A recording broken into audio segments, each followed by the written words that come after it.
अगर कोई शख्स जो है वो एक प्रॉपर्टी में रह रहा है और बाद में वो उस पे गैर कानूनी तौर पे काबिज़ हो जाता है, तो ये कब फ़र्क पता चलेगा कि पहले वो सही रह रहा था और फिर वो कब गैर कानूनी तौर पे काबिज़ हो गया? ये फ़र्क हम कैसे जानें? इसमें सर मैं चाहूँगा कि इसका दो हम इसको तकसीम करके मैं आपको जो है गुजारिश करूँ इसमें।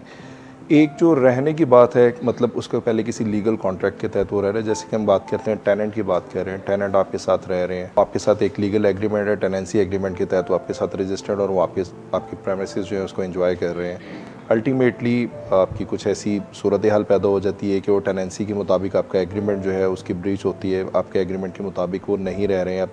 अब ऐसा एक मौका पैदा हो गया कि आपकी जो टेनेंसी है ये ख़त्म हो गई है और अब इसके बाद हम उसको तसव्वुर करेंगे कि वो एक इल्लीगल ऑक्यूपेंट बन गया। आपके पास राइट आ गया कि आप जो है कोर्ट ऑफ लॉ का दरवाज़ा खटखटा सकते हैं, कानून के मुताबिक आप अपना राइट अवेल कर सकते हैं कि आप उनसे अपनी प्रॉपर्टी को खाली करवाएं। जी।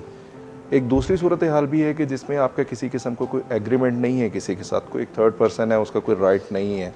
मतलब इस सूरत के अंदर तो वो पहले जब दाखिल हुए तो वो लीगल राइट के तहत दाखिल हुए, लेकिन आपको वैसे ही थर्ड पर्सन आता है। जैसे हमारे एक बड़ी टर्म बोली जाती है कब्ज़ा माफिया के तौर पे, आपकी प्रॉपर्टी पड़ी है, कोई कीमती प्रॉपर्टी है, कोई भी शख्स उसके अंदर जो है ट्रेस पास करता है और ट्रेस पास करके और वो उसके ऊपर काबिज़ हो जाता है। कोई प्लॉट है, कोई शॉप है, कोई बिल्डिंग, ऑफिस, किसी भी शक्ल के अंदर, तो एक वो काबिज़ की सूरत हाल वो भी है। अब इन दोनों में थोड़ा सा फ़र्क है।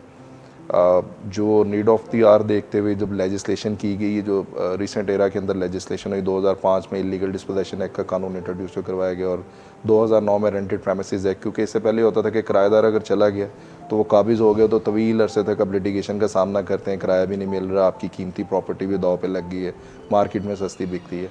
तो इन चीज़ों को क्योर करने के लिए, लेजिस्लेशन को बहुत स्पीड अप करने के लिए और उनके जल्दी मसाइल के हल के लिए ये दो कानून जो इंट्रोड्यूस करवाए गए। अगर कोई किराएदार काबिज़ हो जाए और वो अपनी टेनेंसी एग्रीमेंट से बाहर निकल गया तो उसको भी हम गैर कानूनी काबिज़ तस्वर करेंगे। उसमें आपके पास रेंटेड, जो पंजाब रेंटेड प्रेमिसेस एक्ट 2009 है, उसकी सहूलत मौजूद है। या अगर कोई थर्ड पर्सन आता है तो फिर आप इलीगल डिस्पोजेशन एक्ट के तहत उसमें जा सकते हैं। लोअर कोर्ट्स में जाना पड़ेगा?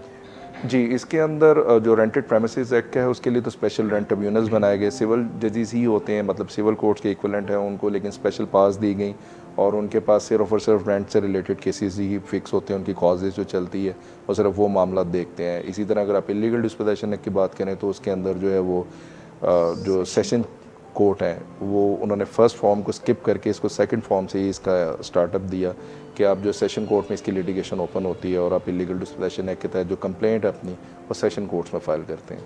तो ये प्रोसेसेस जैसे आप बता रहे हैं बड़ी देर चला करते थे, तो अब ये तकरीबन कितनी देर में वाइंड अप हो जाते हैं? बहुत ताख़ीर का सामना नहीं करना पड़ता। बाकी आप उसको को फ्रेमवर्क जो दिया गया, जो कानून के मुताबिक दिया गया, वो भी एक फ्रेमवर्क जो है कि बहुत स्पीड अप है उसके लिए।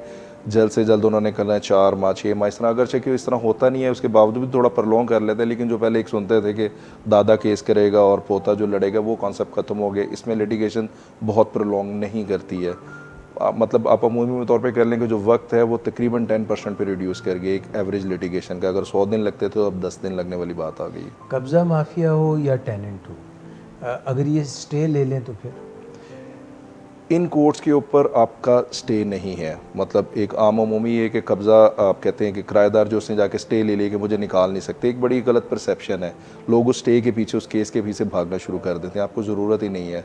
आप अगर ऑनर है तो आपको चाहिए कि सिंपल आप उसकी हद तक स्टे बेशक कंफर्म कर दें, क्योंकि कानून आपको कहीं ये नहीं कहता कि आपने खुद जाके कब्ज़ा उससे छीनना है। जाना आपने थ्रू कोर्ट ऑफ लॉ ही है, प्रोसीजर अडॉप्ट करना है, आपको हक दिया गया, आप अपना वो हक अवेल करें। आप उसको छोड़ दें जो उसने स्टे लिया, आप अपना हक इस्तेमाल करें। आप जाके जो है जैक में पिटीशन फाइल करें जाके अपनी रेंट ट्रिब्यूनल के पास, उसका स्टे उसके फैसले के ऊपर बार नहीं है। इसको ओवरराइडिंग इफेक्ट है। इसी तरह से इलीगल डिस्पोजेशन एक्ट में भी और रेंटेड प्रेमिसेस एक्ट में भी इसके अंदर ओवरराइडिंग इफेक्ट है। दूसरी कोई भी कोर्ट इनको इनकी प्रोसीडिंग से रोक नहीं सकती।